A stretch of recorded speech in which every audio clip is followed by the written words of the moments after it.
안녕하세요. 책 읽는 은하수입니다. 참 오랜만에 돌아왔지요?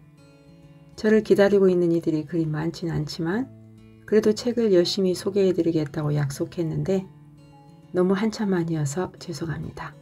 이젠 좀 더 자주 뵐게요.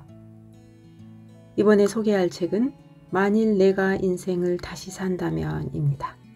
김혜남 지음 메이븐에서 나온 책입니다. 지은이 김혜남님은 이젠 많이 알려지신 분이죠. 정신분석 전문의로 사시다 43살에 몸이 점점 굳어가는 파킨슨병 진단을 받고 병마와 싸우면서도 여러 권의 책을 내시고 많은 활동을 하고 계시는 분입니다. 80만 부 베스트셀러인 30살이 심리학에게 묻다, 30살이 심리학에게 답하다 저자이시죠. 이 책을 여러분께 소개해 드릴 수 있게 돼서 참 설레이고 행복합니다. 실은 몇 년 전에 이 책을 읽고 너무 좋아서 제 친구에게 추천했던 책입니다. 그런데 10만 부 기념 스페셜 에디션이 나왔다고 해서 다시 사서 읽어보게 되었어요. 여러분께 소개해 드리고 싶어서요. 여전히 참 좋았고요. 그 힘겨운 일들 앞에서도 결코 포기하지 않고 누구보다 생을 열심히 살며 소소한 삶의 재미를 느끼고 행복해하는 작가의 진솔한 경험과 삶의 태도들에 경의를 표하고 싶습니다. 총 5장으로 구성된 책인데요. 그 중에 몇 편 들려드리겠습니다. 끝까지 함께 해주십시오. 딱 한 발짝만 내디뎌 볼 것. 이 길이 맞을까 저 길이 맞을까? 우리는 늘 선택의 기로에 서게 된다. 그런데 분명한 것은 어떤 길로 가는 게 맞을지는 모르지만 걸어간 길을 내 것으로 만드는 것은 나의 몫이다. 배우자를 찾는다고 했을 때 그가 나와 맞을지는 누구도 모르는 거다. 연애할 때는 괜찮았는데 막상 결혼하고 보니 안 맞을 수도 있다. 그럼에도 배우자를 내 남편 혹은 내 아내로 만들어 가는 건 내 몫이다. 물론 선택한 길이 틀릴 수도 있고 최선을 다했는데도 낭떠러지에 도착할 때도 있을 것이다. 하지만 그게 두려워 한 발짝도 떼지 않으면 영영 아무데도 못 가게 된다. 그리고 내 경험상 틀린 길은 없었다. 실패를 하더라도 실패로부터 무언가를 배우면 그것은 더 이상 실패가 아니었고 길을 잘못 들었다 싶어도 나중에 보면 그 길에서 내가 미처 몰랐던 것들을 배움으로써 내 삶이 더 풍요로워졌다. 때론 내 뜻대로 흘러가지 않는 인생 때문에 화가 난 적도 있지만 분노의 힘이 나를 살게 한 적도 있다. 그러므로 가장 빠른 직선 코스로 가야 한다는 강박관념만 버린다면 한 발짝을 떼는 것에 대해 두려움을 가질 이유는 없다. 남보다 빨리 목적지에 도착해봐야 그 기쁨을 같이 나눌 사람이 없다면 오히려 그게 더 슬픈 일이다.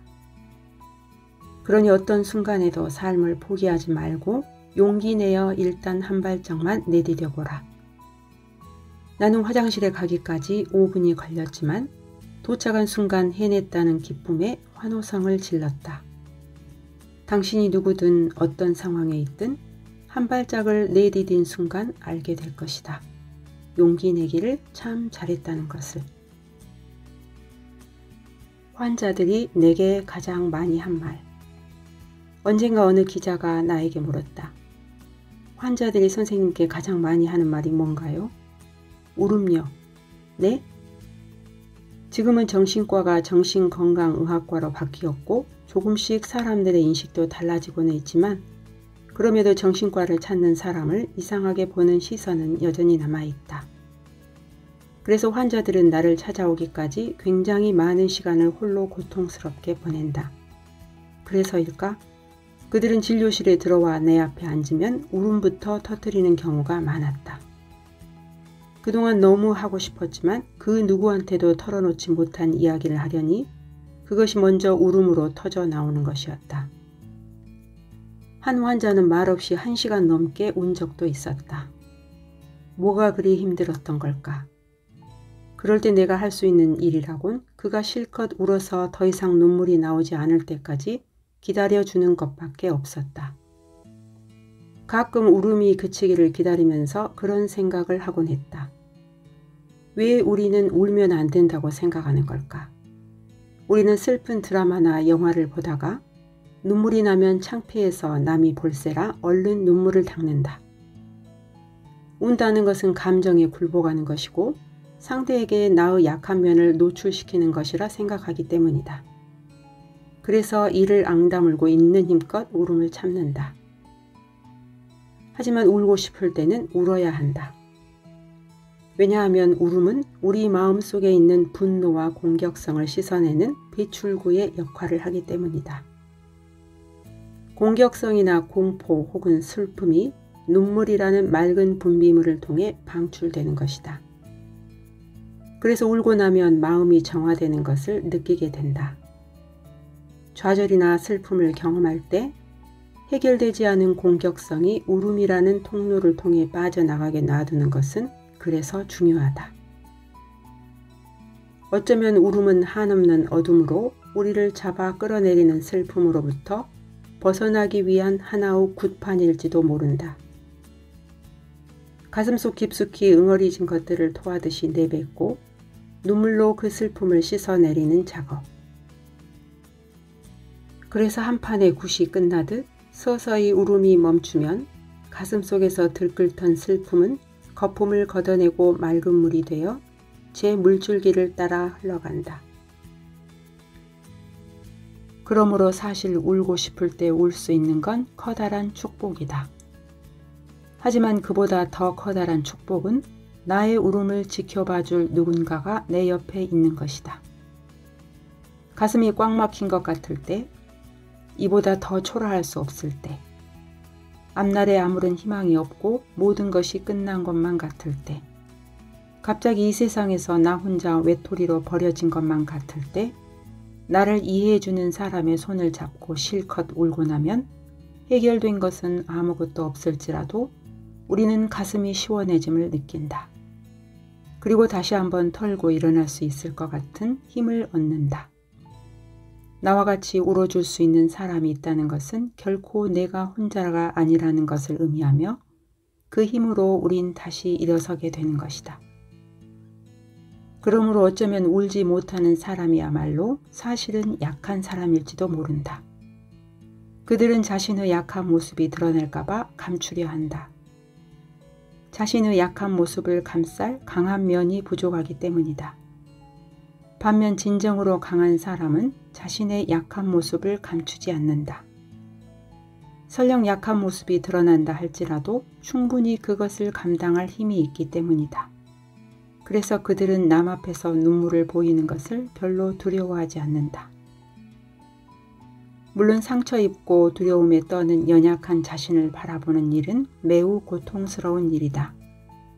그러나 눈물 가득 연민을 느끼며 자신을 바라본 후에야 우리는 그러한 자신을 따뜻하게 보듬어 줄 수 있게 된다. 그리고 그 약한 아이가 더 이상 도망가거나 숨지 않고 행복을 찾아갈 수 있는 힘을 얻게 된다.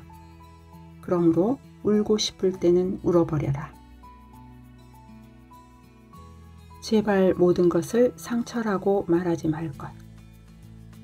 요즘 아이들은 아주 어려서부터 어린이집이나 유치원에 맡겨져 자란다. 바쁜 부모들은 아이의 양육을 다른 사람들의 손에 맡기면서 아이가 다른 사람들과 잘 지내는지 항상 체크한다. 아이들이 일찍부터 타인에게 자신이 어떻게 보일지에 민감해지는 이유다. 그런데 남이 나를 어떻게 생각하느냐가 중요해질수록 삶은 매우 불안정해진다. 자신의 생각이나 느낌에 대한 확신이 줄어들고 자꾸 타인의 시선에 민감하게 반응하게 되고 타인의 요구에 순응해야 할 것 같은 상태에 놓이기 때문이다. 이제 사람들은 타인을 절대적으로 필요로 하면서도 타인의 평가를 두려워하고 동시에 자신을 통제하는 타인에게 분노하며 가까이 하고 싶어 하지 않는 딜레마에 빠지게 된다. 게다가 언제든 나에게 등을 돌릴지 모르는 타인을 어떻게 믿겠는가? 그 결과 사람들은 누구도 믿지 못하게 된다. 사랑하는 사람도 언제 마음이 돌아설지 모를 일이다. 그러므로 언제든지 헤어질 준비를 하고 살아야 한다. 그가 떠나도 내 삶에는 아무런 여파가 없도록 말이다. 그래서 어느 누구도 깊이 알려고 하지 않는다. 순간순간 보이는 이미지와 그때그때 느끼는 감정을 더 중요시하고 피상적이고 어떠한 리스크도 감수할 필요가 없는 관계만을 선호할 뿐이다. 그렇기 때문에 현대의 젊은이들은 겉으로는 화려하고 세련되어 보이지만 실은 공허하고 외로움이 많다. 더구나 상처가 났을 때 곁에서 진심으로 걱정해주고 약을 발라줄 사람이 없다는 사실이 그들을 더 외롭게 하고 더 상처에 예민해지도록 만든다. 상처받기 싫어서 어느 누구도 깊이 만나고 싶지 않은데 그럴수록 더 상처에 취약해지는 아이러니에 직면하게 되는 것이다. 상처 없는 삶이란 없다. 그리고 우리는 상처에 직면해 그것을 이겨내려고 애쓰면서 조금씩 단단해져 간다. 굳은 살이 박이면 소소한 아픔들은 그냥 넘길 수 있게 되는 것처럼 말이다. 그리고 굳은 살이 있어야 더 큰 상처가 왔을 때도 그걸 이겨나갈 힘이 생긴다. 하지만 상처를 계속 피하게 되면 굳은 살이 생기기는커녕 아주 조금만 찔려도 죽을 것처럼 아파하게 된다. 상처 자체에 취약해지는 것이다. 그렇게 되면 일상생활 자체가 버거워진다. 살다 보면 갑자기 징검다리를 만나기도 하고 가시덤불과 마주치기도 한다. 그러나 그것은 상처가 아니다. 누구나 겪는 삶의 한 과정일 뿐이다. 하지만 상처에 예민하게 반응하는 사람들은 그것조차 상처라고 여겨 어떻게든 피하려고만 든다. 징검다리는 건너면 될 일이고 가시덤불은 조심조심 헤치며 나아가면 될 일인데 말이다. 예를 들어 상사에게 야단을 맞았다고 해보자. 업무상 실수에 대한 지적을 한 것인데 그것을 상처라고 말하는 사람들이 있다. 그것은 상처가 아니다. 지적을 받았으면 고치면 되고 입장 차이로 인한 사소한 마찰과 갈등은 언제든 있을 수 있는 일이다. 그런데 아주 사소한 일까지 모두 상처라고 말하면 우리 삶은 문제 덩어리가 되어버린다. 왜냐하면 상처를 입었다는 것은 누가 나에게 어떤 위해를 가했다는 뜻이 되기 때문이다. 즉 상대방을 가해자로 나를 피해자로 만들어버린다. 그것은 일어나서는 안 될 일이 일어난 것이고 정신적 치료가 필요한 일이 되어버린다. 내가 조금만 노력하면 고치고 해결할 수 있는 일들이 내 힘으론 해결 불가능한 문제로 변해버리는 것이다. 상처는 우리가 뭔가를 절실히 원하기 때문에 받는 것이다. 뭔가 원하는데 그게 내 바람대로 되지 않을 때 상처받았다고 하는 것이다.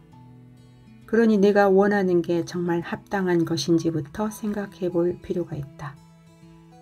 누군가에게 문자 메시지를 보냈는데 답장이 금방 안 온다는 이유만으로 냉큼 상처받았다고 말하는 것은 나쁜 습관일 뿐이다.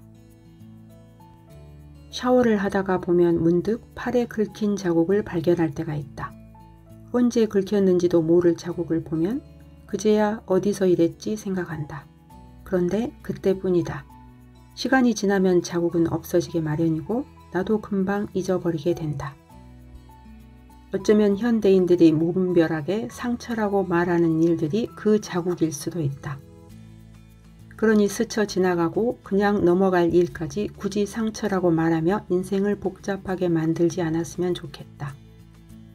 상처와 상처가 아닌 것을 구분 짓는 것, 그것은 어쩌면 상처로부터 자유로워지기 위한 첫걸음인지도 모른다. 딱 한 발짝만 내디뎌 볼 것. 산다는 게 버티는 일이 아닐까 싶다.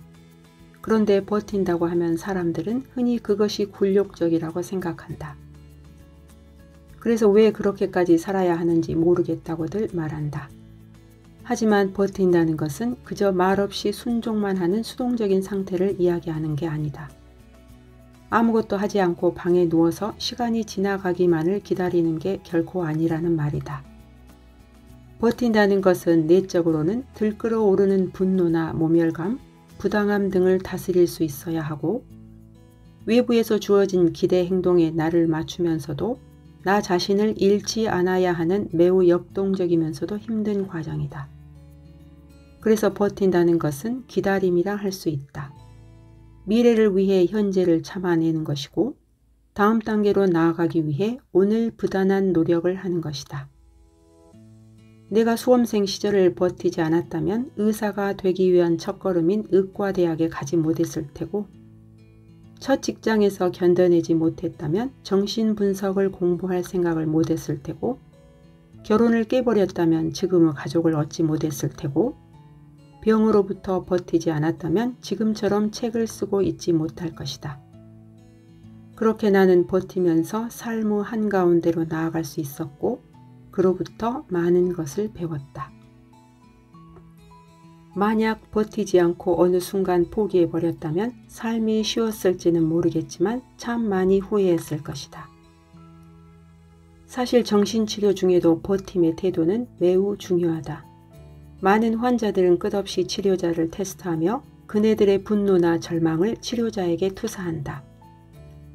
이를 견뎌내는 것은 치료자에게 있어 매우 힘든 일이다. 자칫 치료자가 자신의 역전이 감정을 다스리지 못하면 치료는 파국을 맞이하게 된다. 그래서 치료자는 환자의 분노를 견디고 그로부터 살아남아야 한다. 일단은 살아남아야 환자를 도울 수 있으니까 말이다.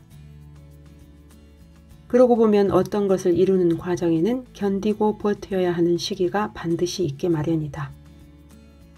그리고 버티는 시간 동안 우리는 그 일의 의미와 절박성을 깨닫고 자신의 한계를 인식하고 필요한 것들을 재정비하며 결국은 살아남는 법을 익히게 된다. 그러므로 버티어 살아남는 법을 배운다는 것은 어느 누구도 폄하할 수 없는 피땀 어린 노력의 결실이다. 그래서 아무리 노력해도 안 된다고 항상 잘 나가는 사람들이 자기 앞길을 가로막고 있다고 절망하는 사람들에게 말해주고 싶다. 버티는 것이 답답하고 힘들겠지만 버티다 보면 어떻게든 앞으로 나아가게 되어 있다고. 그러니 자신과의 싸움에서 지치지 말라고 말이다. 정말로 때론 버티는 것 자체가 답일 때가 있다. 22년간 파킨슨 병을 앓으며 깨달은 것들. 나는 내가 당연히 죽을 때까지 의사로 살 거라고 생각했다. 70, 80세가 되어도 의지가 있다면 환자를 면담하고 치료하는 일이 가능할 뿐더러 환자들이 스스로 상처를 극복해 나가는데 도움을 줄 수 있다는 게 참 좋았다. 치료를 하고 있으면 왠지 내가 쓸모있는 사람이 된 것 같아 뿌듯하기도 했다. 그런데 병이 내게 찾아오면서 많은 것이 바뀌었다. 파킨슨병 판정을 받은 지도 벌써 22년. 나에게 파킨슨병은 불청객인데 어느새 사랑방을 딱 차지하고는 도통 갈 생각을 안 하는 손님이다.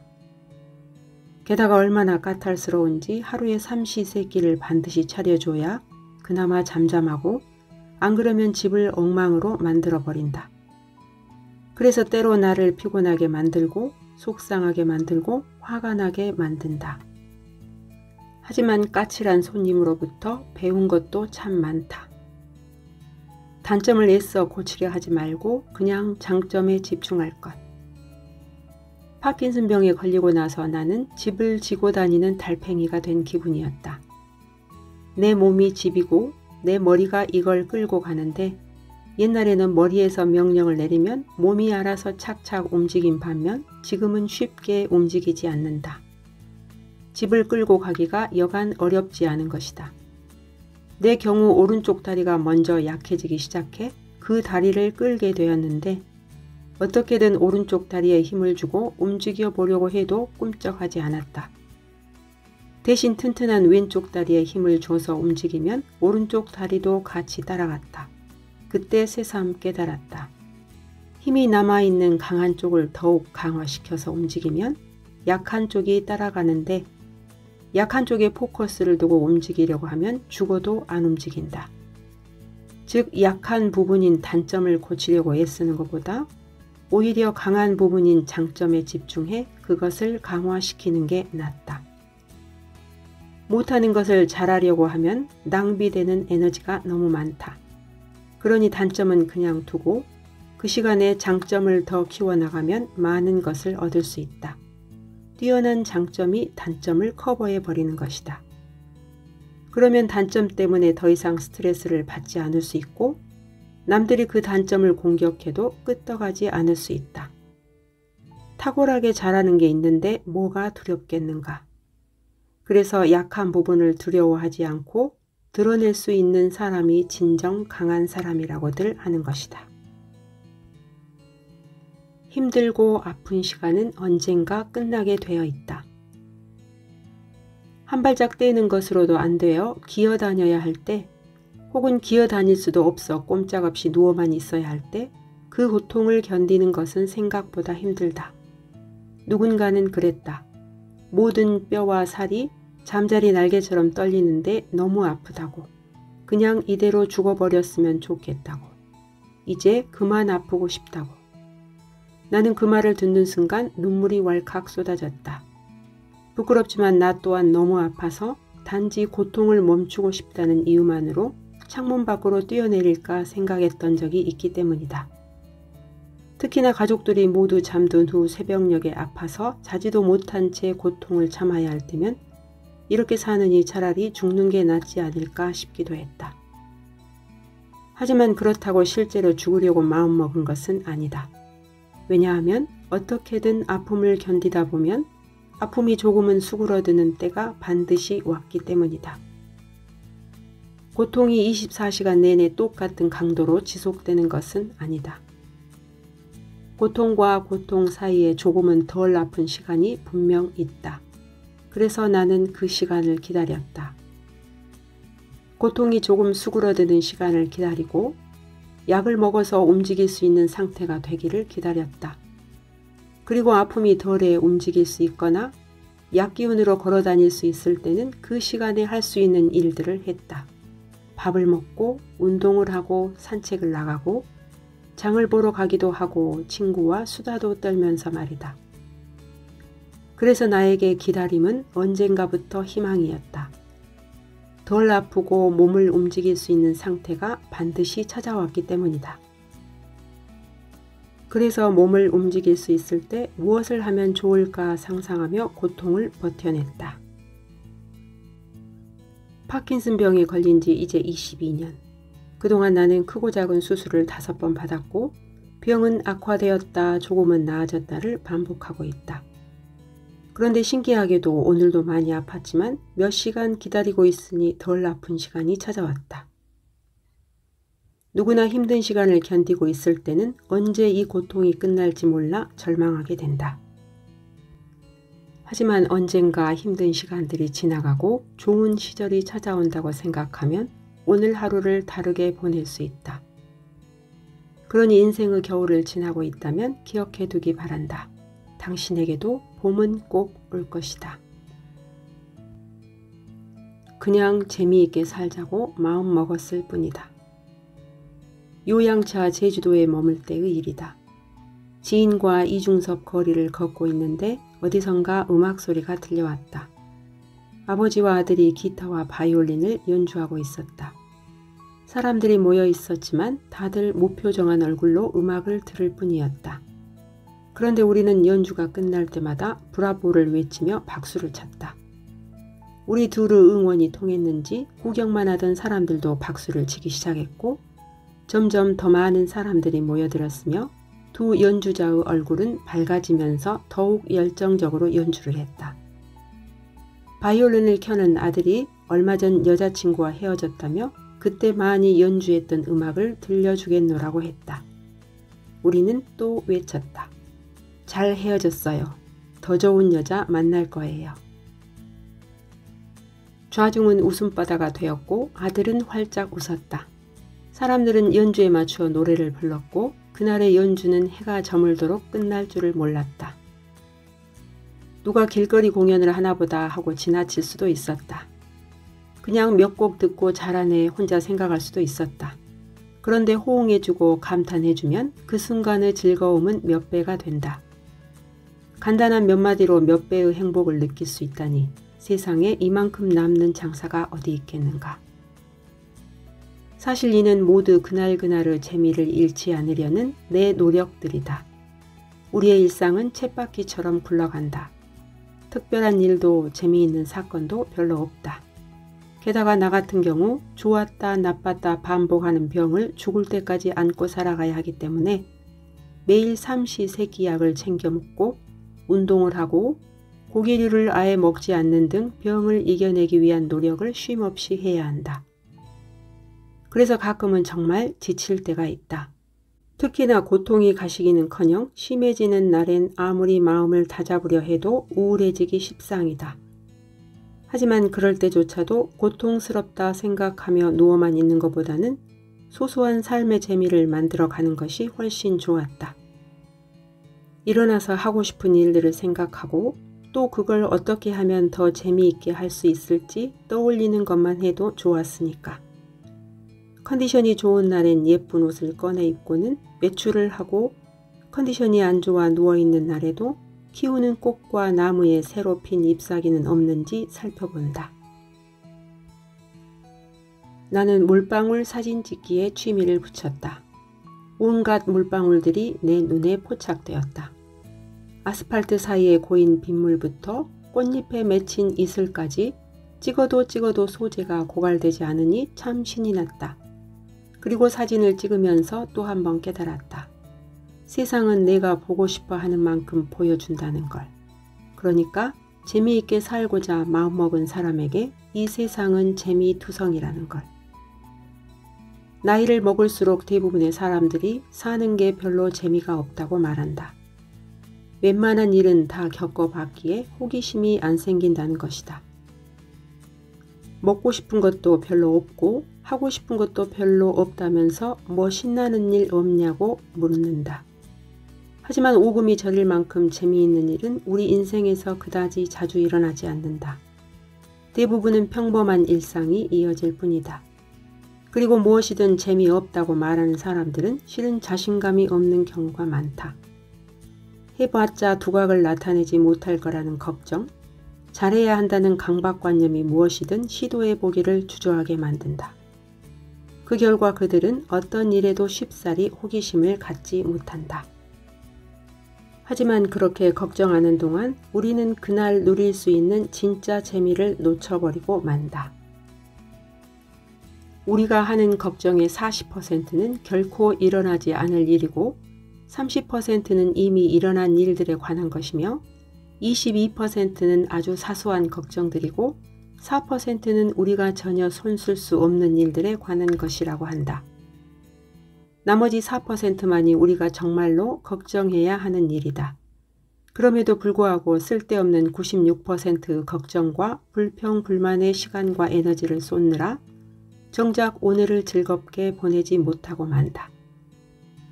그에 대해 인도 명상가 오쇼 라즈니시는 장자 도를 말하다에서 이렇게 말한다. 삶은 경험이지 이론이 아니다. 삶에는 해석이 필요 없다. 삶은 살아야 하고 경험해야 하고 누려야 하는 것이다. 매 순간 삶이 그대의 문을 두드린다. 하지만 그대는 머리로 궁리하고 있다. 그대는 삶에게 말한다. 기다려라. 내가 문을 열어주겠다. 그러나 먼저 결정 내릴 시간을 달라. 삶은 결코 일어나지 않는다. 평생토록 삶이 그냥 왔다가 간다. 그대는 살아있지도 않고 죽어있지도 않은 채 다만 고달프게 질질 끌려갈 뿐이다. 그러니 이제 그만 생각만으로 지쳐버리는 삶에서 벗어나면 어떨까? 오쇼의 말처럼 삶은 그냥 살아야 하고 경험해야 하고 누려야 하는 것이다. 2년간 인적이 드문 숲에서 홀로 생활하며 월든을 쓴 사상가 헨리 데이비드 소로우는 한 사람이 평생 탐구하고 즐길 수 있는 영역은 결코 반경 10마일을 넘지 않는다고 말했다. 즐기려고 마음먹은 사람의 눈에는 새롭고 신기하고 감탄할 만한 일들이 수없이 발견된다는 뜻일 게다. 삶이 힘들고 어렵고 좀 채 나아질 것 같지 않아 보여도 어느 때나 즐길 거리는 분명히 있다. 그리고 즐길 거리가 다양한 사람일수록 불가피한 불운과 불행 또한 잘 버틸 수 있다. 2차 세계대전 중 유대인 수용소에 포로로 잡혀가 매일 수백 명의 유대인들이 소리 없이 불태워지는 광경을 목격해야만 했던, 그리고 정작 자신도 언제 죽을지 몰랐던 빅터 프랭클. 그는 수용소에서 살아남아 그 경험을 토대로 로고테라피를 창시했는데 수용소에서의 하루를 다음과 같이 남겼다. 어느 날 저녁이었다. 죽도록 피곤한 몸으로 막사 바닥에 앉아서 수프 그릇을 들고 있는 우리에게 동료 한 사람이 달려왔다. 그리고는 점호장으로 가서 해가 지는 멋진 풍경을 보라는 것이었다. 밖에 나가서 우리는 서쪽에 빛나고 있는 구름과 짙은 청색에서 핏빛으로 끊임없이 색과 모양이 변하는 구름으로 살아 숨쉬는 하늘을 바라보았다. 진흙바닥에 패인 웅덩이에 비친 하늘에 빛나는 풍경이 잿빛으로 지어진 우리의 초라한 임시 막사와 날카로운 대조를 이루고 있었다. 감동으로 인해 잠시 침묵이 흐른 뒤 누군가 이렇게 말했다. 세상이 이렇게 아름다울 수도 있다니. 오늘 죽을지 내일 죽을지 한 치 앞도 모르는 수용소에서조차 세상의 아름다움을 발견했듯 어느 때고 감탄할 만한 일은 반드시 있게 마련이다.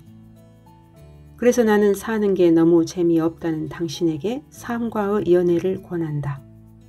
삶과 연애해보라. 생각하고 또 생각하면 모두 뻔한 일일지도 모른다. 그러나 생각을 멈추고 그냥 삶을 살아보면, 연애하는 마음으로 기대와 설렘을 가진다면 세상은 당신이 미처 생각지 못한 새로운 모습을 보여줄 것이다. 또한 당신이 그 세상을 보고 감탄한다면 무의미한 오늘이 신나고 재미있는 하루가 될 수 있을 것이다. 브라보라는 감탄사 하나로도 연주 분위기가 바뀌고 연주를 구경하는 사람들의 마음이 바뀌는 게 인생이니까 말이다. 나이 듦을 받아들이는 태도. 나이 든다는 것은 내가 소유했다고 생각했던 것들, 내 곁에 머물러 있다고 생각했던 것들을 하나씩 떠나보낼 때가 되었음을 알아가는 과정이다. 이제는 날씬했던 허리와 정렬, 모험심, 시력 등이 사라져가는 것을 그냥 바라봐야만 한다. 젊은 시절 품었던 세계 곳곳을 여행하겠다던 꿈도, 이 세상의 모든 책을 읽어보겠다던 꿈도 나의 한계에 부딪혀 맥없이 주저앉아 버린다.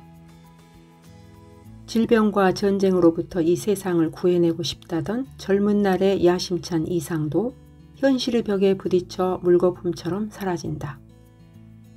그러다 어느 시점이 되면 우리는 흔들리는 자신을 발견한다.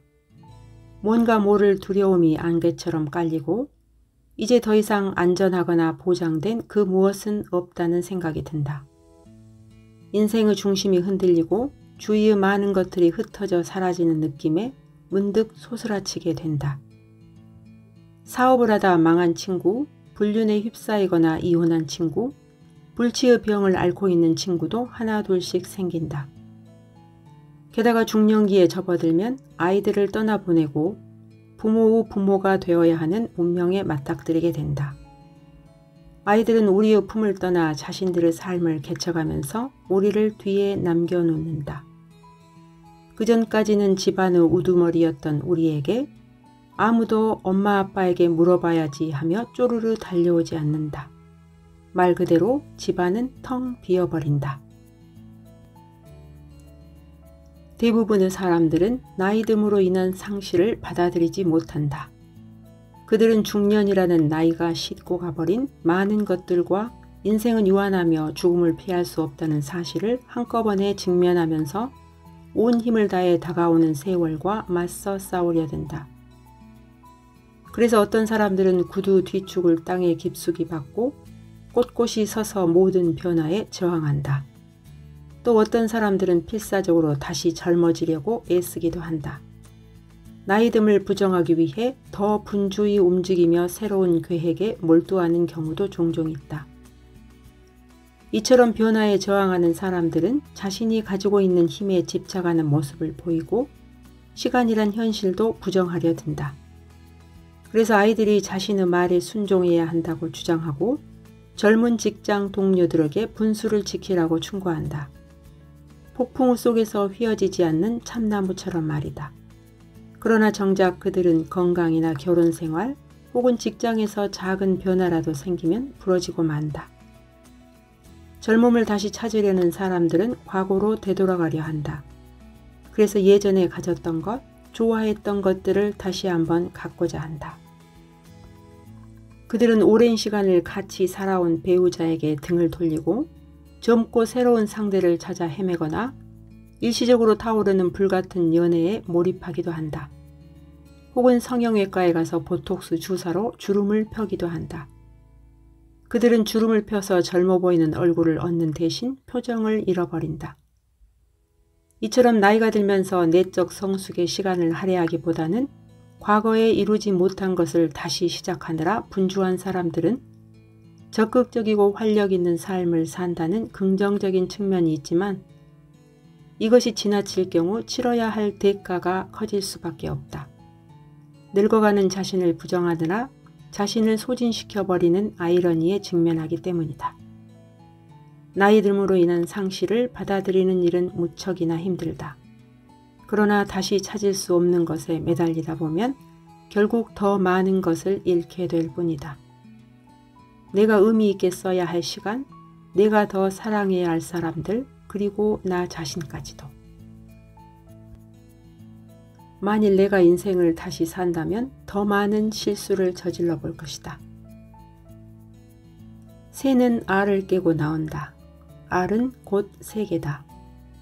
태어나려고 하는 자는 하나의 세계를 파괴하지 않으면 안 된다. 소년 싱클레어가 데미안을 만나 어른으로 성장해 나가는 과정을 그린 헤르만 헤세의 소설 데미안에 나오는 구절이다. 모든 성장엔 고통이 따른다. 새로운 세상으로 나아가기 위해서는 내가 머물고 있던 세계를 깨트려야 하기 때문이다. 그래서 우리는 그것을 성장통이라고 부른다. 하지만 성장통을 고통스럽게만 바라볼 필요가 있을까? 알을 깨고 나간다는 것은 그 자체로 매우 신나는 일이다. 갑갑하고 좁은 세계를 벗어나 날개를 확 펼치고 날아갈 수 있는데 그게 얼마나 신나는 일인가. 드넓은 하늘을 훨훨 날면서 느끼게 될 자유를 생각해보라. 알을 깨고 나가는 건 무척 신나는 일이다. 몸집이 커져 어느새 답답해져 버린 알을 깨고 나와 세상을 훨훨 날아다니는데 어떻게 신나지 않겠는가. 무엇보다 그렇게 만난 세상은 우리에게 새로운 경험을 안겨준다. 어찌 보면 삶은 행동하고 느끼고 생각하는 것, 다시 말해서 경험 그 이상도 이하도 아니다. 다양한 경험이야말로 우리의 삶을 다채롭게 만들어준다.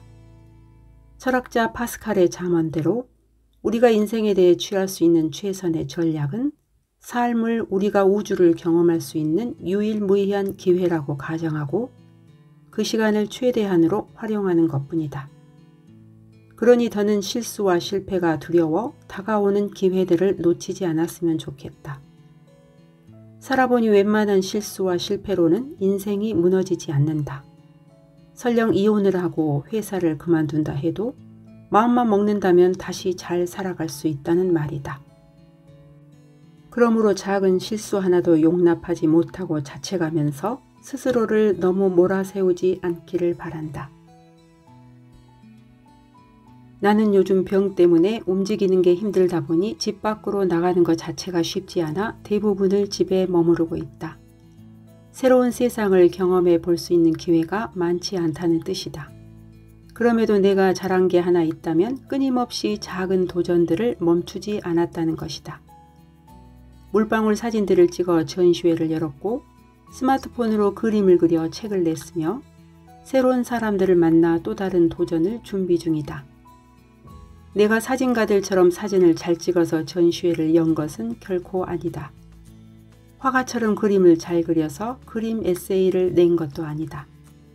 다만 나는 내가 새롭게 알게 된 자연의 아름다움을 사람들과 나누고 싶었고 몸을 잘 움직일 수 없는 답답한 상황이었지만 스마트폰 그림을 그리며 그 세계에 빠져들어 자유를 만끽할 수 있었는데 그 마음을 사람들과 나누고 싶었을 뿐이다. 그러니 길을 걸을 때 매일 똑같은 길로만 걷지 말고 한 번쯤은 새로운 길로 가보길 권한다.